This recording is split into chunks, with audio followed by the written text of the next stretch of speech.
Un cordial saludo para cada uno de ustedes. Que el Señor les bendiga en grande manera.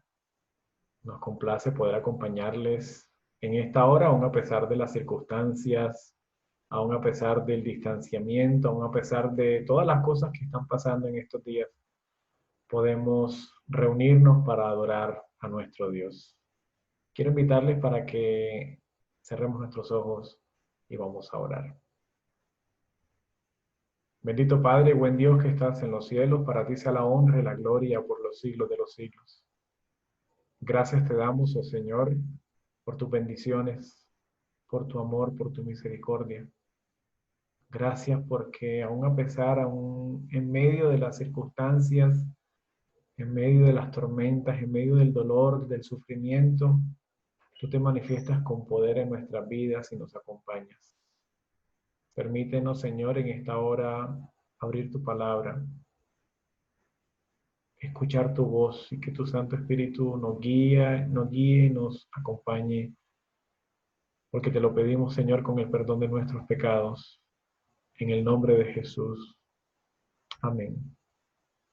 Amén. En esta hora queremos compartir con cada uno de ustedes un mensaje que nos ayuda a entender que Dios, aun a pesar de las circunstancias, aun a pesar de los problemas, aun a pesar de todo lo que podemos padecer en este mundo, de dolor, de sufrimiento, de angustia, Dios siempre tiene un propósito para nosotros.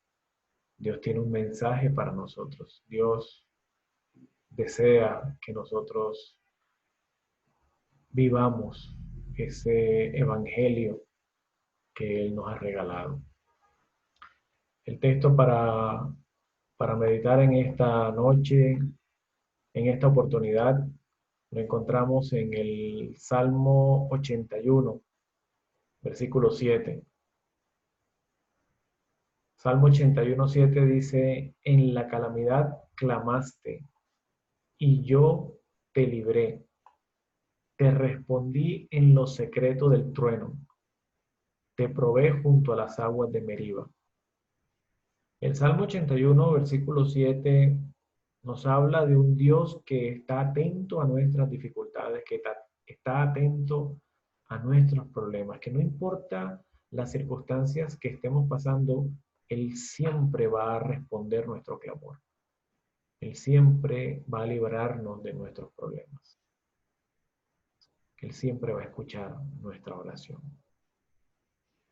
Cuando nosotros recordamos los obsequios que le trajeron a Jesús en la ocasión de su nacimiento, es bien conocido que trajeron tres obsequios: incienso, oro y mirra. Pues el oro es muy conocido, extremadamente conocido. El incienso eh, lo podemos relacionar siempre con las festividades religiosas. En Semana Santa es muy común ver a las personas utilizando incienso, pero la mirra es de las más desconocidas. La mirra es bien interesante porque la Biblia presenta a la mirra como un ingrediente dentro de la adoración en el santuario. Y la mirra es extraída de un árbol muy común en Turquía y al norte de África, que tiene una particularidad interesante. La mirra no es un árbol muy grande, pero para extraer este ungüento, este producto, pues es necesario hacer lo que se le hace al árbol del caucho. Se le hacen unas incisiones, unas heridas en el árbol, y él comienza a supurar esta miel de un color medio rojizo. Pero es interesante ver que para poder extraer la mirra es necesario herir el árbol. Ahora, ¿para qué se usa la mirra? La mirra es muy comúnmente utilizada para perfumes. En la antigüedad se utilizaba para la adoración, porque ella expele un perfume muy cotizado. Cuando se hace el proceso de extracción de la mirra en las heridas del árbol, este producto que sale se va reuniendo hasta que finalmente llega a un volumen específico para poder ser procesado. Y cuando se huele, la mirra no tiene olor, no huele a nada. Ahora, ¿cómo un perfume se extrae de algo que no huele a nada? Pero es bien interesante saber que la mirra tiene unas características muy interesantes. El nombre mirra viene de la antigüedad de la palabra esmir. Es más, eh, nosotros conocemos en en la geografía del mundo la ciudad de Izmir, en Turquía. La ciudad de Izmir, antiguamente llamada Esmirna. Esmirna, nosotros la conocemos porque aparece en el libro de Apocalipsis. En Apocalipsis capítulo 2 vamos a encontrar la iglesia de Esmirna. Y Esmirna tiene unas características bastante apropiadas y es interesante que la podamos leer. Vamos al libro de Apocalipsis capítulo 2, versículos 8 al 11. La segunda iglesia que aparece en Apocalipsis. Y encontramos que esta iglesia tiene unas características interesantes. Dice la palabra de nuestro Dios. Apocalipsis capítulo 2, versículos 8 al 11. Escribe al ángel de la iglesia de Esmirna, el primero y el postrero, el que estuvo muerto y vivió, dice esto. Yo conozco tus obras, tu tribulación, tu pobreza, aunque eres rico, y la blasfemia de los que dicen ser judíos y no lo son, sino que son sinagogas de Satanás. No temas lo que has de padecer. El diablo echará a algunos de vosotros en la cárcel para que seáis probados, y tendréis tribulación por 10 días. Sé fiel hasta la muerte, y yo te daré la corona de la vida. El que tiene oídos, oiga lo que el Espíritu dice a las iglesias. El vencedor no sufrirá daño en la segunda muerte. En el orden de las iglesias, primero la iglesia de Éfeso, que representa la iglesia apostólica. Éfeso quiere decir deseable, más o menos de la época del 31, cuando inició el ministerio de Jesús, hasta aproximadamente el año 100, que es la muerte de Juan, el último de los discípulos. Esta época estuvo caracterizada por el inicio del Evangelio. Luego de la iglesia de Éfeso viene la iglesia de Esmirna. Esmirna, el nombre Esmirna quiere decir amargo. Y esta iglesia padeció la amargura de la persecución romana, la persecución más terrible que ha padecido la iglesia. El Imperio Romano persiguió, intentó acabar con todas sus fuerzas al cristianismo. Era la época donde los cristianos se escondían en las catatumbas y se reunían en esos lugares y hasta allá los iban y los buscaban los romanos. A muchos de los cristianos los capturaron y los llevaban al Coliseo y allá los crucificaban, les prendían fuego para iluminar el Coliseo, mientras otro grupo de cristianos eran llevados al centro y soltaban los leones hambrientos para que los mataran. Eso era la diversión que el Imperio Romano ofrecía al pueblo. Pero es interesante que entre más cristianos mataban, más paganos se convertían al cristianismo. Y se llegó a decir que la sangre de los cristianos era semilla para el Evangelio. Era semilla para los que no conocían de Dios. La iglesia de Esmirna padeció persecución terrible y dice la Biblia muy claramente que conoce su pobreza, pero es rica porque sufrían por causa de Cristo, sufrían por causa de la verdad, sufrían por causa del Evangelio. Y entre más se hería al árbol, más mirra botaba. Entre más sufrimiento había, más se obtenía del perfume de Cristo. Es muy interesante que la iglesia de Esmirna padeció el fuego de la persecución. Y ese pedazo de mirra que no tiene olor, para que pueda oler, es necesario prenderle fuego. Así que la mirra es un símbolo de sufrimiento, de amargura, como su nombre lo indica. Primero hay que herir el árbol para que suelte la mirra. Luego necesita ser quemada para que suelte su olor. Si no hay fuego, no hay perfume. Si no hay fuego, no hay olor.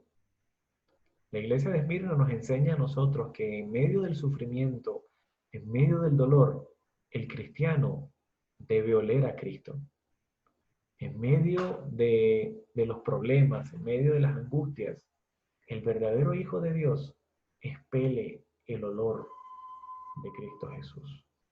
No sé si ustedes en algún momento han asistido, han llegado, han entrado a una perfumería y les presentan una muestra gratis del perfume, ya sea en un cartoncito o en un pequeño envase. Ese, ese cartón o ese envase contiene una muestra del perfume original, del perfume verdadero, del perfume que realmente es la esencia de ese olor. Y nosotros encontramos un principio interesante en Mateo 16:18, cuando el Señor Jesús le cambia el nombre a Pedro, que se llamaba Simón, le dice ahora, a partir de ahora te llamas Pedro, y Pedro da una declaración sobre el Mesías, y él le dice en el versículo 18, yo te digo que tú eres Pedro, que en griego es Petros. Yo te digo que tú eres Petros, piedra pequeña, piedrecita. Petros quiere decir piedra pequeña. Y sobre esta piedra, y ahí la palabra que aparece en piedra es Petra, que significa la gran roca, que es Cristo Jesús. Sobre esta Petra edificaré mi iglesia. Yo te digo que tú eres Pedro, Petros, piedra pequeñita, y sobre esta Petra, que es Cristo, edificaré mi iglesia. Pedro, a partir de ese momento, se constituiría en una muestra gratis de Cristo Jesús, en un perfume en miniatura del gran perfume que es Cristo Jesús. Una piedrecita.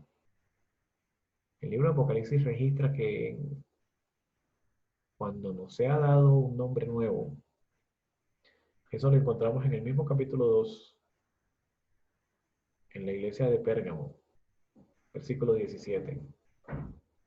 El que tiene oídos oiga lo que el Espíritu dice a las iglesias.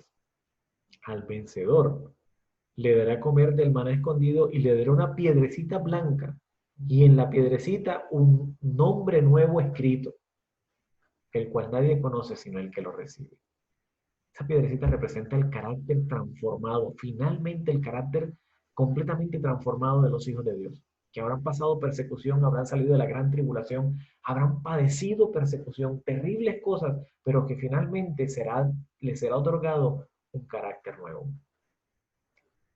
Pedro se constituiría en la piedrecita sacada de esa gran Petra que es Cristo Jesús. Y el Señor estaba haciendo una obra de transformación que cuando Pedro es llevado llega ahí al patio del sumo sacerdote, cuando Jesús es capturado, le dicen, tú eres uno de ellos porque tú hablas como ellos. Y dice la Biblia que comienza a maldecir y comienza para que no lo confundan. Dios estaba haciendo un milagro en la vida de Pedro, estaba transformando su carácter y él no se había dado cuenta que hablaba diferente. Cuando, cuando vienen los problemas, cuando vienen las tormentas, cuando viene la angustia, cuando vienen las situaciones terribles en donde todo se nos sale de las manos, ¿a qué olemos? ¿Cuál es el perfume que sale de nosotros? Miren lo que dice 2 Corintios capítulo 2 versículo 14 y 15. 2 Corintios 2 14 y 15 dice, mas a Dios gracias, el cual nos lleva siempre en triunfo en Cristo Jesús. No es el triunfo nuestro, no es que yo logre la perfección y la santidad, no. Nos lleva siempre en triunfo en Cristo Jesús.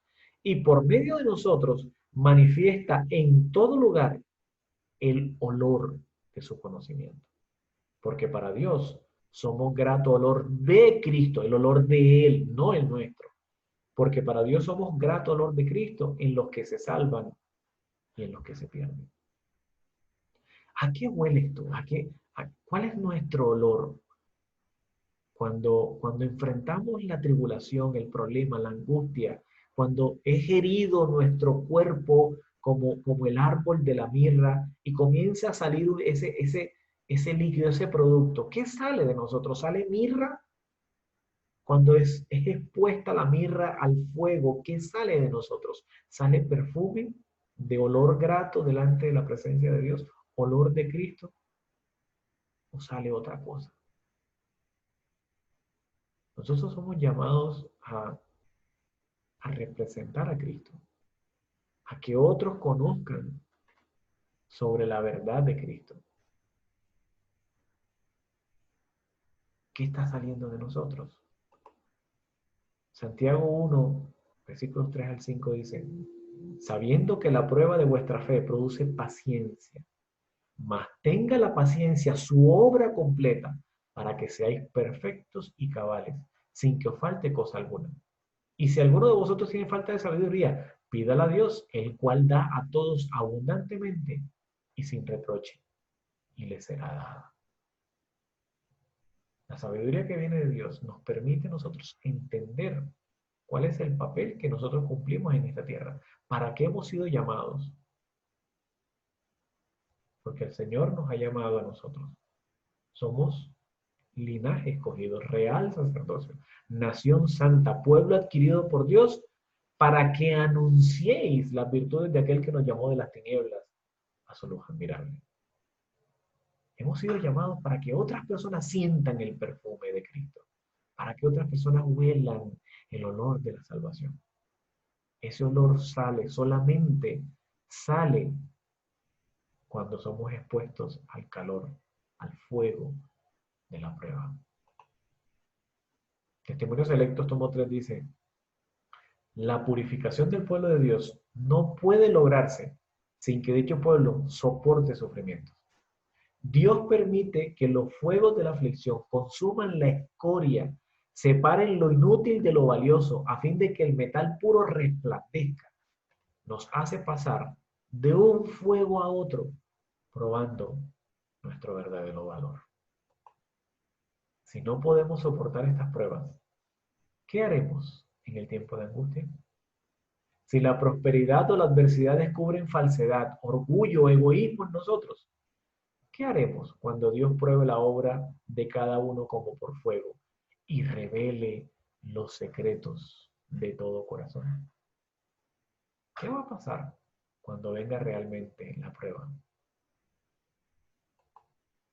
El oro probado en el fuego que se recomienda aquí, cuando nosotros leemos el mensaje a la Odisea, que nos dice que somos desventurados, miserables, pobres, ciegos y desnudos, y que nos recomienda que compremos oro refinado en fuego. Dice, el oro probado en el fuego que se recomienda aquí es la fe y el amor. Enriquece el corazón porque han sido refinados hasta su máxima pureza, y cuando más se prueba, tanto más resplandece. Cuando estamos enfrentando problemas, cuando estamos en medio de la tormenta, cuando estamos en las situaciones más terribles de este mundo, el Señor nos está probando. El Señor nos está limpiando para que resplandezcamos. para que el olor, el perfume de Cristo salga de nosotros y más personas puedan sentir a Cristo Jesús a través de nuestro testimonio, a través de nuestra vida. Hemos pasado por circunstancias terribles en estos meses para acá, con todas estas situaciones que se están presentando, las enfermedades. Cada vez que uno abre las redes sociales, mensajes, siempre encuentra uno que alguien está enfermo, que alguien falleció un familiar de alguien, que un conocido está en la clínica, que alguien falleció, que estamos siendo probados por el fuego de la aflicción. Estamos siendo probados por el fuego de la amargura que debe sacar de nosotros el olor de Cristo. Para que podamos oler a Cristo, para que el olor de nuestra vida pueda ser olor fragante delante del Señor, necesitamos estar con Cristo. Necesitamos pasar tiempo con Él. Necesitamos sentarnos a sus pies y decirle, Señor, aquí estoy. Soy pecador. No entiendo qué está pasando. No entiendo qué quieres de mí. Pero aquí estoy. Acerquémonos confiadamente al trono de la gracia y cuando estamos sintiendo que no podemos más, caigamos de rodillas delante del Señor y digamos, Señor, aquí estoy, necesito que me ayudes, necesito que me salves, necesito que tomes mi vida en tus manos, en tus brazos de amor. Y el Señor con su infinito amor y misericordia nos va a abrazar y nos va a decir, hijo, aquí estoy, no tengas miedo, yo estoy contigo. Finalizo con este texto maravilloso que el apóstol Pablo, que padeció terribles persecuciones, terribles problemas, terribles angustias, situaciones tristes en su vida, física, emocional. Dice, porque esta leve tribulación momentánea produce en nosotros un cada vez más excelente y eterno peso de gloria. No mirando a nosotros las cosas que se ven, sino las que no se ven. Pues las cosas que se ven son temporales, pero las que no se ven son eternas. Nuestro Señor Jesús, nuestro Salvador, el Espíritu Santo, son eternos y están con nosotros. Nos acompañan, nos guían, nos orientan, nos dan fuerza, nos recuerdan los textos que nos ayudan a fortalecer nuestra fe. Y finalmente, cuando Cristo venga, nos dirá, bien, buen siervo y fiel. Sobre poco has sido fiel, sobre mucho te pondré. Entra en el gozo de tu Señor. Por toda la eternidad vamos a disfrutar de una tierra nueva, de un cielo nuevo, donde no habrá más llanto, no habrá más dolor, más sufrimiento, más angustia, no habrá más muerte. Y estaremos para siempre con nuestro Dios. Estaremos para siempre con nuestro Señor Jesús. Pidámosle a Él que día a día nos ayude a través del poder de su Santo Espíritu para que nos mantengamos fieles, para que estemos listos cuando Él venga a poder decir, este es nuestro Dios, le hemos esperado y Él nos salvará. Oremos. Padre que estás en los cielos, alabado y glorificado sea tu nombre, Señor. Te damos gracias porque hasta este momento nos has ayudado, Señor. Te damos gracias porque en medio de las dificultades, en medio de las angustias, del dolor, de la muerte, en medio de las situaciones terribles que se nos presentan en la vida, tú siempre extiendes tus brazos de misericordia y nos abrazas y nos dices, aquí estoy. Que el poder de tu Santo Espíritu nos dirija, Señor, nos acompañe hoy y siempre. Y podamos crecer en nuestra fe. Y podamos prepararnos para tu pronto regreso. Para abrazar a nuestros queridos, aquellos que han partido, que han bajado al sepulcro con la esperanza en tu pronto regreso. Ayúdanos, Señor, a mantenernos fieles, para que cuando tú llames por nombre a cada uno de tus hijos, nosotros podamos decir, aquí estoy, Señor. Bendícenos en esta hora. Bendice nuestros hogares, nuestras familias. Te lo pedimos, oh Señor, en el nombre de Jesús. Amén. Amén.